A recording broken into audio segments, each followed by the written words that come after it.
Ya, saya mulai saja ya. Bismillahirrahmanirrahim. Assalamualaikum warahmatullahi wabarakatuh.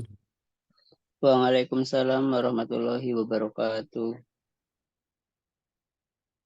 Oke, ini mungkin kelas yang jarang perkuliahan offline-nya ya. Karena kebetulan hari Jumat itu di semester ini sampai UTS ini, sampai sebelum UTS ini banyak online-nya. Kebetulan di awal perkuliahan juga saya nggak bisa masuk karena sakit. Ini pertemuan kita, seingat saya pertemuannya kurang pertemuan 7, pertemuan 8 ya. Jadi ini nanti absen, kalau kampusnya bisa diakses, saya juga lupa ya. Belum akses ke kampus. Silakan absen di pertemuan 7 dan 8 ya. Kalau nggak bisa nanti tulis di kolom diskusi aja. Sebenarnya saya sih mengabaikan absen ya. Karena yang paling penting itu bisa dan paham. Oke. Nah, di mata kuliah arsitektur komputer itu sebenarnya teori ya. Teori itu definisi, penjelasan sejarah komputer dan lain sebagainya. Tapi terakhir kali kita ketemu di kelas itu ketika saya tanya bahasa pemrograman yang sudah dipelajari, ketika saya bahas tentang konversi bilangan biner, heksadesimal dan oktal itu nggak bisa membuat apa belum pernah dengan Python. Jadi saya bahas tentang Python ya. Di pertemuan sampai UTS ini akan saya bahas tentang Python. Saya lanjutkan materi tentang Python-nya. Termasuk nanti UTS-nya. Minggu depan kita masuk ke pertemuan minggu ke-9 dan juga UTS. Dan yang menariknya adalah minggu depan juga libur ya, hari Jumat ya, kalau nggak salah. Bener ya? Apa minggu depan selanjutnya ya? Apa Jumat selanjutnya ya? Karena saya lihat ada cuti bersama di hari Jumat. Apa hari Kamisnya ya? Tanggal 10 minggu depan itu cuti bersama kenaikan Isa Al-Masih. Jadi kemungkinan nanti UTS-nya juga online daripada nanti diganti hari lain akan sulit ya. Teknis UTS-nya nanti akan saya bahas di minggu depan. Saya buatkan video nanti kalian bisa lihat untuk mendapatkan soal. Oke, saya lanjutkan materi tentang Python-nya. Sebelum masuk ke materi tentang Python, saya share screen dulu sebuah berita yang lagi rame.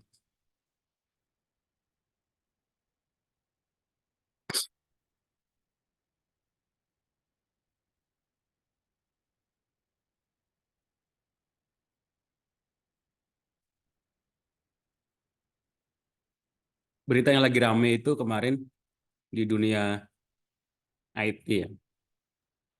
Share saya kelihatan.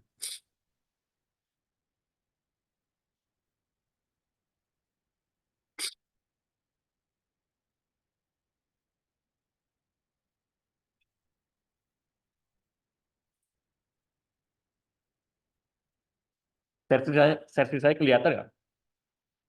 Google Layout of Continue as cuts his Flutter Dart and Python team. Yang lagi ramai sekarang itu di 2 hari yang lalu kayak bahwa Google itu memecat layoff ya tim Flutter dan tim Dart serta tim Python ya. Jadi ada anggapan bahwa Google itu sekarang udah nggak lagi mengembangkan aplikasi apa bahasa pemrograman Flutter dan Dart ya. Flutter dan Dart itu bahasa pemrograman cross platform untuk Android dan iOS. Kalau timnya dipecat, ada kemungkinan bahasanya nggak disupport lagi ya. Itu yang jadi masalah.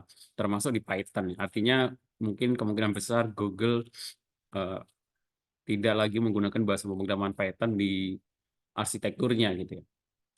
Jadi artinya apa? Yang bisa diambil pelajaran di sini adalah kalau pengen apa berkecimpung dalam dunia IT programming, nggak boleh fokus dalam satu bahasa pemrograman.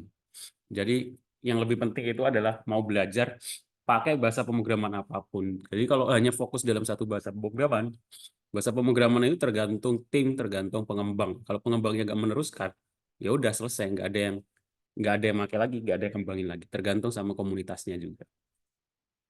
Nah ini intermezzo dulu ya sebentar tentang yang lagi ramai sebelum masuk ke apa namanya materi kita.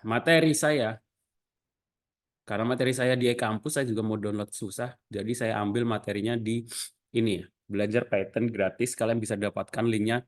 Linknya nanti saya share di WhatsApp, grup WhatsApp. Ada e-book Python gratis. Terakhir, kalian bisa download PDF-nya atau pelajari secara online di website yang ada di sini. Di sini juga ada shortcut-nya. Pertama, terakhir saya bahas tentang Hello World di Python nih. Print Hello World Python. Jadi terus run Python di VS Code.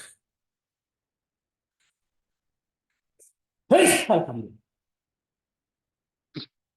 Bagaimana cara menjalankan Python di Windows dan di Python? Kalau masalah instalasi saya kira harus itu tuh hal yang mudah ya. Kalian bisa lihat di YouTube, tutorialnya banyak. Ataupun di Google lah, di tutorial-tutorial lain untuk instalasi di sistem operasi masing-masing. Kalau sistem operasinya berbasis Linux atau macOS, sudah otomatis terinstall Python. Karena sistem operasi Unix menggunakan bahasa pemrograman Python ya, sebagian. Kalau Windows enggak, makanya harus install dulu.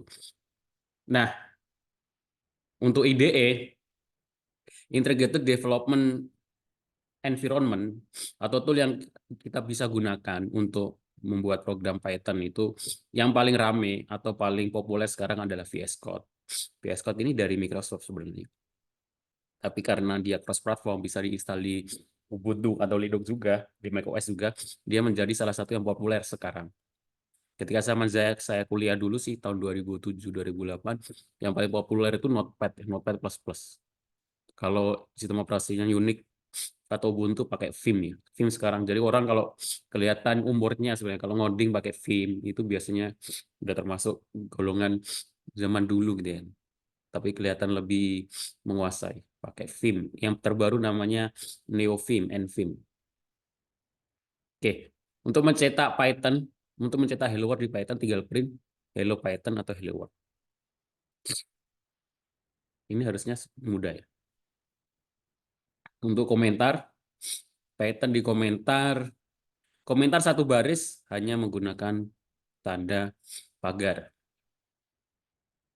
Komentar multibaris bisa menggunakan pagar per komentar atau menggunakan kutip 3 kali untuk multibaris. Share screen saya kelihatan kan? Enggak ada suaranya. Kelihatan ya? Kelihatan, Pak. Kelihatan. Kelihatan.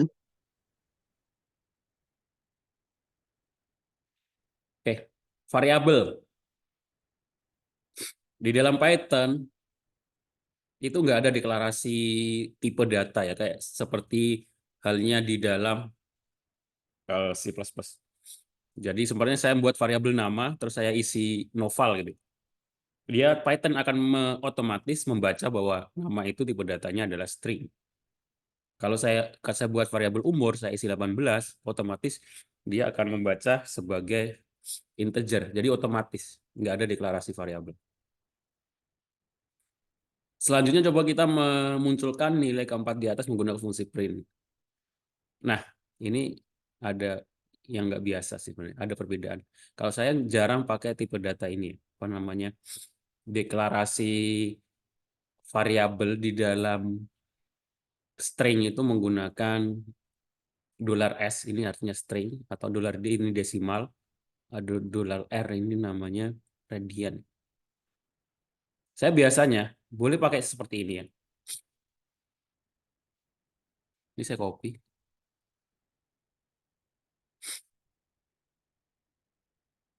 Ininya dulu ya. Kita bisa buka VS Code.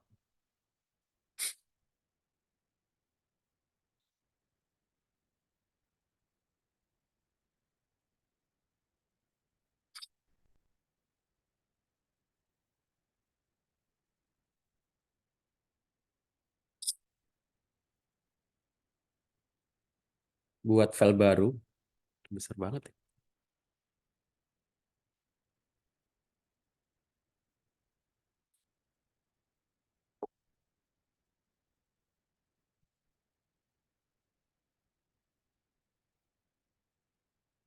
Buat file baru di sini.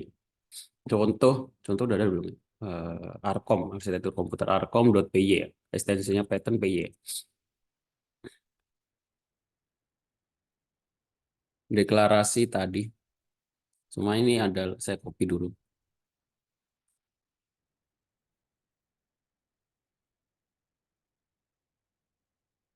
Nah, kita bisa cetak variabel di dalam sebuah string itu menggunakan dolar kayak gini.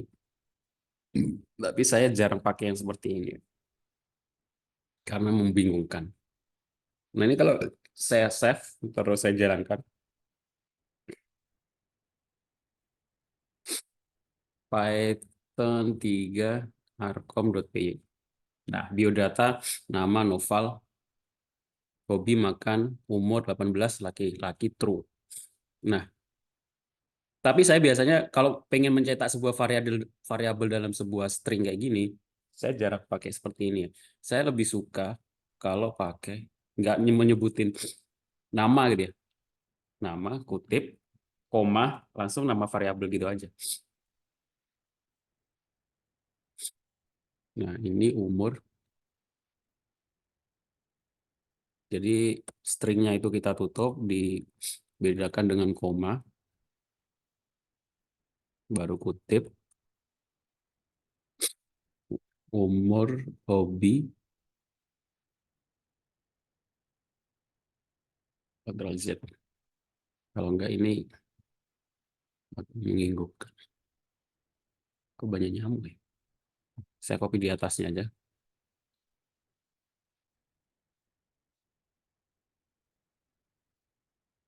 Hobi, variabel hobi.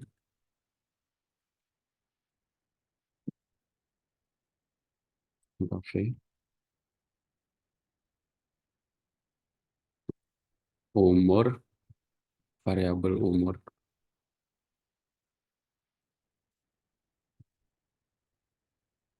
Laki-laki, true.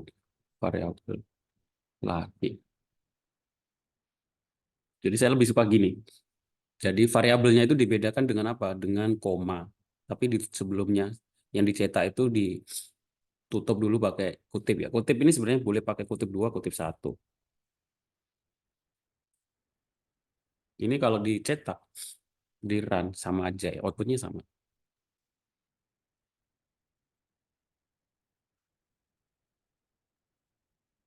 Oke.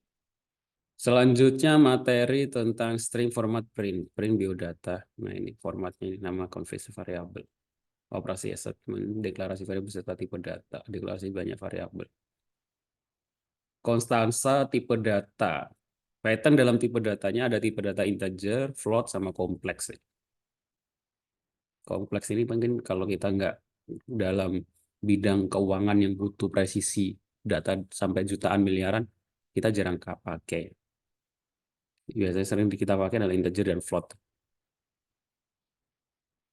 Terus ada tipe data boolean, tipe data list. Nah, tipe data list ini masuk ke dalam mata kuliah struktur data harusnya. Di dalam mata kuliah struktur data itu kalau di C++ ada array, cuma array aja ya. Kalau di Python ada tipe data list. Terus ada tipe data tuple, ada tipe data dictionary. Bedanya apa? Nah, ini bedanya. Tipe tuple adalah list dulu. Ini untuk menyimpan beberapa data ya. Kalau dalam C++ kita menggunakannya array. List adalah tipe data Python menampung nilai kolektif yang disimpan secara berurut. Nah, tandanya apa? Tandanya itu dengan kurung kurawal. Kurung kurawal. Jadi tipe data untuk menyimpan beberapa data dengan tipe data yang berbeda. Bisa dia dalam bentuk string, bisa dalam bentuk integer, bisa dalam bentuk boolean. Dan dia bisa diedit. Gitu. Ngaksesnya menggunakan indeks. Indeksnya dimulai dari 0. Nah, kalau tipe data tuple adalah tipe data kolektif yang mirip dengan list, dengan pembedanya adalah nilai pada list adalah bisa diubah, mutable, tetap, sedangkan nilai data tuple tidak bisa dirubah. Kalau tuple ini tidak bisa dirubah. Dia bedanya pakai buka kurung, tutup kurung. Tapi yang paling sering dipakai sebenarnya list. Terus ada tipe data dictionary. Tipe data dictionary itu terdiri dari key dan value. Jadi formatnya seperti JSON. Kalau nanti belajar JSON, udah terbiasa JSON, APA gitu tahu. Jadi ada name, terus isinya key, value, email, false, age, hobi. Ini tipe data dictionary. Terus ada tipe data set. Kalau tipe data set menggunakan kurung siku, kayak kurung kurawal. Kalau kurung siku yang list tadi ya. Jadi ada Di keyboard kita itu ada 3 tipe buka kurung tutup kurung ya. Kurung kurawal, kurung siku, sama buka kurung tutup kurung biasa. Dan itu dipakai dalam bahasa pemrograman Python untuk 3 macam data yang berbeda. Ada list, tuple, dan dictionary, sama set. Ini masuk ke dalam mata kuliah struktur data biasanya kalau saya ngajar. Nah, yang paling sering dipakai ya biasanya list ya, karena bisa diedit dan ngaksesnya pakai indeks. Oke. Kemudian kita masuk ke materi operator. Nah, operator di dalam Python ini sama seharusnya di dalam bahasa pemrograman lain. Ada operator tambah, operator pengurangan, operator perkalian, pembagian, modulus. Modulus yang paling sering kita pakai kalau mencetak bilangan genap, bilangan ganjil ya. Dan operasi pangkat. Kemudian kita masuk ke if-else, percabangan. Kemungkinan nanti UTS-nya tentang percabangan. UTS-nya nanti saya akan kaitkan, jadi ada studi kasus, ada hubungannya dengan arsitektur komputer, saya kaitkan dengan bahasa pemrograman Python, percabangan, perulangan, dan tipe data list tuple. Apalagi sekarang ada AI, harusnya nggak ada masalah. Yang penting adalah paham. Kadang mahasiswa hanya copy paste aja, tapi nggak paham konsep dan bahasa artinya gitu. Nah, yang paling penting adalah di dalam bahasa pemrograman Python itu ada namanya indentasi ya. Indentasi itu adalah spasi setelah if, ini block indentation. Di Python suatu blok atau kondisi dengan indentasi atau spasi yang menjadikannya kode semakin menjorok ke kanan, sebagai contoh 2 blok print. Saya kasih contoh aja. Dan ini tidak ada di bahasa pemrograman lainnya. Jadi di Python itu tidak ada buka kurung tutup kurung untuk menanda if else, tapi menggunakan spasi atau tab seperti itu. Untuk apakah dia masuk ke if else gitu ya. Kalau spasi atau tabnya itu nggak muncul, akan terjadi error. Saya kasih contoh.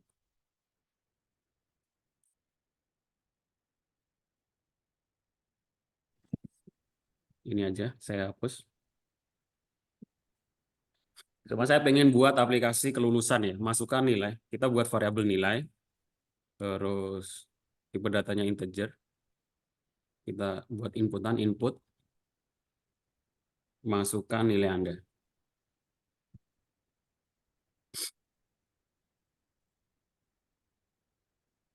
Nah, kalau ini saya jalankan kan cuma program masukkan nilai biasa. Masukkan nilai sebenarnya 70 gitu ya. Terus kita buat if else. If else-nya itu mudah ya. Cumanya kalau nilainya di bawah 70 lulus, nilainya di bawah 70 itu tidak lulus. Kalau di atas 80 lulus gitu ya. Nah, yang paling penting itu ada indentasi. Indentasi itu tab setelah if. Jadi if nilai lebih besar sama dengan 70.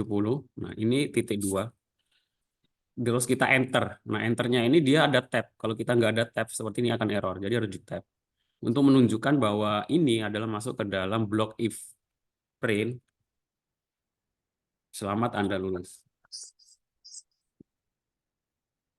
Gitu ya. Nah, else-nya itu menjorok lagi ke dalam. Terus titik 2 lagi.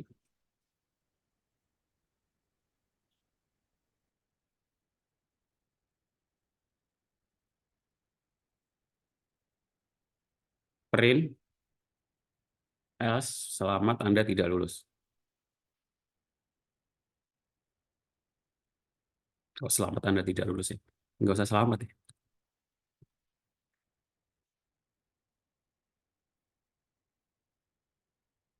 Jadi if else-nya seperti ini, sangat mudah ya dibandingkan bahasa pemrograman lain. Jadi if, nah ini ada indentasi, ini namanya indentasi ya. Jadi setelah if itu ada tab, setelah else ini juga ada tab. Kalau kita tabnya kita masukkan ke sini, terus kita save, sebenarnya udah ketahuan error, nggak perlu kita cek sebenarnya kalau teksnya ini berwarna merah, itu artinya ada yang error sih. Kalau berwarna putih seperti itu, berarti nggak ada yang error. Kalau saya jalankan, masukkan nilai 80, selamat Anda lulus. If else-nya di sini. Ini kalau kondisinya cuma 2. Kalau kondisinya ada lebih dari 2, kita pakai elif. Jadi elif, kondisi kedua, baru yang terakhir else.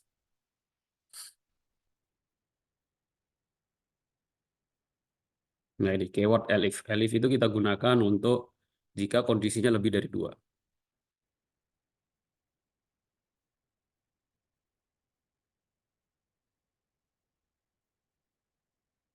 Oke, sampai sini ada yang ditanyakan?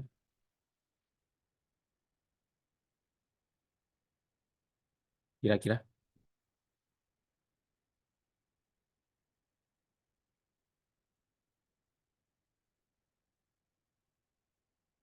Saya kirim dulu linknya. Nanti setelah perkuliahan saya kirim di WA. Sekarang saya kirim di websitenya dulu ya. Websitenya mana? Di Zoom.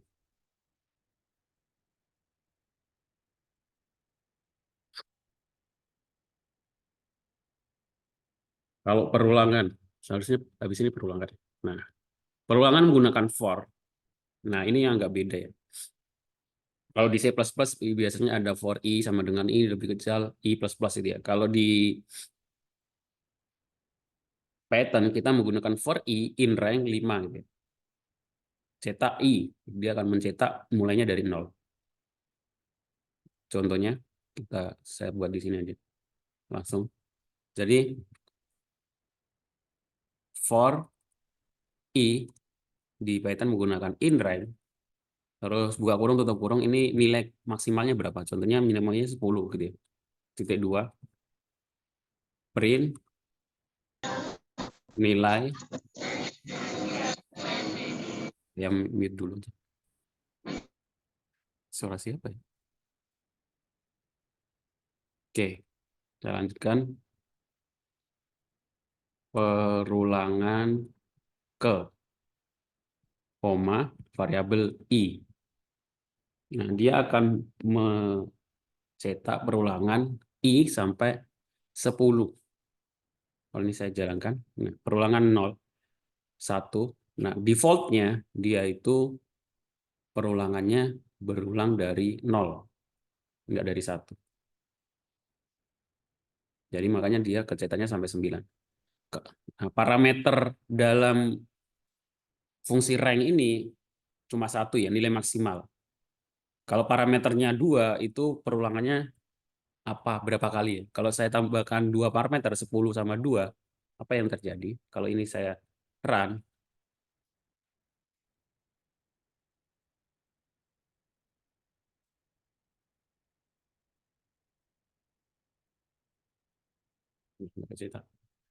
print for i in rank, 2.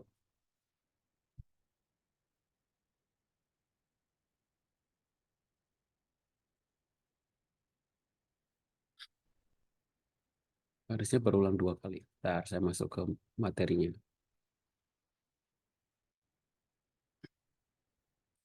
Fungsi list untuk rank print list menghasilkan objek sekuen penerapan fungsi rank.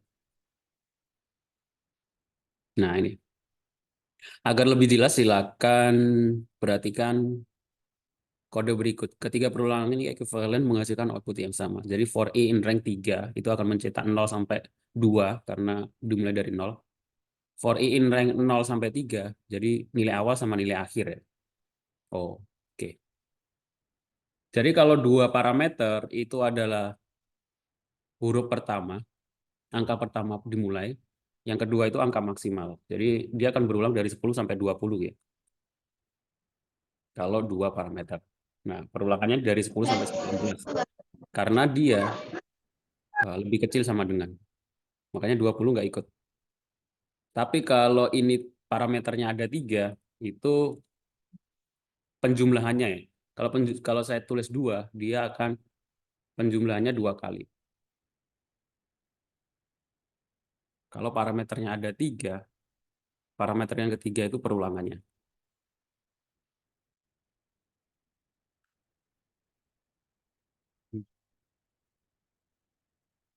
Nah, perulangan 10, terus dia langsung ke 12. Kenapa? Karena di sini saya tulis 2. Jadi, biasanya ada perintah cetak bilangan genap dari 10 ke 20 gitu ya. Kalau di bahasa pemrograman C++ kita harus buat perulangan for 10 sampai 20, habis itu kita menggunakan if ya. If bilangan di modulus 2 sama dengan tidak sama dengan 0 sama dengan 0 dicetak. Nah, kalau di Python tinggal cuma 2 baris ini. Berulangan dari 0 sampai 20. Kalau 20-nya pengen ikut berarti di sini kita tulis 21. Nah, perulangannya peningkatannya berapa bilangan? Kalau 2, terakhir ini parameter ketiganya 2. Dia akan mencetak bilangan genap dari 10 sampai 20. Seperti itu ya. Untuk perulangan. Oke, kira-kira bisa dipahami?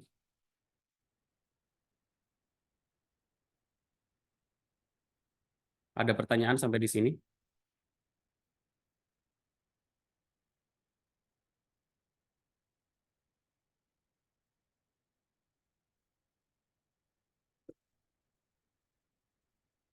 Nggak ada pertanyaan? Kalau nggak ada pertanyaan, saya anggap sudah paham ya. Nggak ada?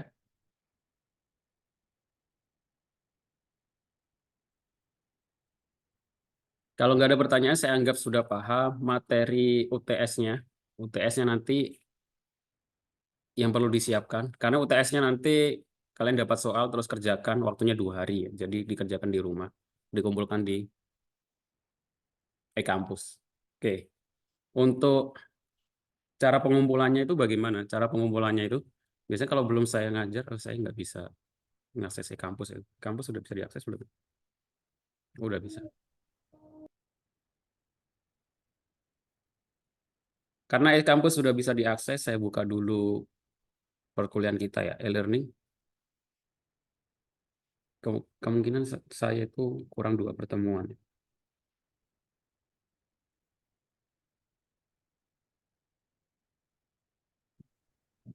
Oke, jadi silakan ya, 78 ini konsep akses diri. Konsep operasi matematika, ke-8, konsep perulangan dan percabangan. Silakan absen di pertemuan 7 dan 8 ya. Nanti pertemuan 9 minggu depan UTS. Nah, kalau UTS-nya nanti gimana? Di UTS nanti jawabannya diupload di PDF. Terus untuk pemrograman komputer basis data. Kalau bisa, format laporannya adalah setiap program harus cetak nama NIM dulu ya, namanya masing-masing, terus apa namanya? Shortcode-nya itu di copy. Saya kasih contoh dulu dari kelas lain. Jadi shortcode-nya itu di copy, baru kemudian nanti output screenshot programnya di bawahnya. Terus dikerjakan per nomor ya, atau per langkah-langkah. Kalau dari kelas lain itu contohnya seperti ini. Jadi soalnya ditulis, shortcode-nya itu di bawahnya sini, baru kemudian output programnya. Oke, di situ ya. Jangan cuma ngupload screenshot program full gitu ya. Enggak. Jadi soalnya itu ditulis dulu, terus shortcut programnya itu di copy dalam bentuk teks, baru output programnya di bawahnya. Kalau ada nomor 2, baru nomor 2 soal, shortcut-nya baru screenshot. Kira-kira bisa dipahami? Bisa, Pak. Saya. Jadi kalau nggak sesuai kayak gitu, nanti ya mengurangi nilai. Dan Pak, jangan, itu tadi outputnya screenshot ya, Pak? iya outputnya di screenshot.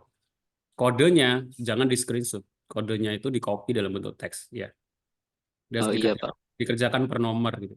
Kadang mahasiswa ada yang kayak gini. Kadang mahasiswa ada yang kayak gini. Cuma naruh screenshot screenshot gitu aja. Ya gimana ngoreksinya ya agak susah ya kalau screenshot screenshot itu aja. Apalagi screenshotnya itu lah 1 layar penuh, tulisannya kecil-kecil itu nggak kebaca. Nah kayak gini. Tugas 3 gitu, ditempel semua screenshotnya. Ini kebaca aja enggak ya? Kalau saya zoom gede itu pun tetap nggak kebaca ya. Pecah. Ya kan? Jadi kalau screenshot pun kalau bisa diperbesar dulu baru di screenshot teksnya aja atau bagian outputnya aja supaya kelihatan dan mudah dibaca. Terus per nomor kalau kayak gini kan yang nomor 1 yang mana, soalnya apa, kodenya, shortcode-nya itu apa, ya seperti itu. Oke, Oke, Pak. Cukup jelas ya. Saya kira saya cukupkan perkuliahan kita hari ini. Terima kasih untuk yang sudah datang, untuk yang belum datang nanti biar nggak ketinggalan silakan lihat rekaman perkuliahannya. Habis ini akan saya share di grup sama di kampus. Terima kasih, saya akhiri. Assalamualaikum warahmatullahi wabarakatuh. Waalaikumsalam Waalaikumsalam warahmatullahi warahmatullahi wabarakatuh. wabarakatuh. Terima kasih, Pak. Iya, sama-sama.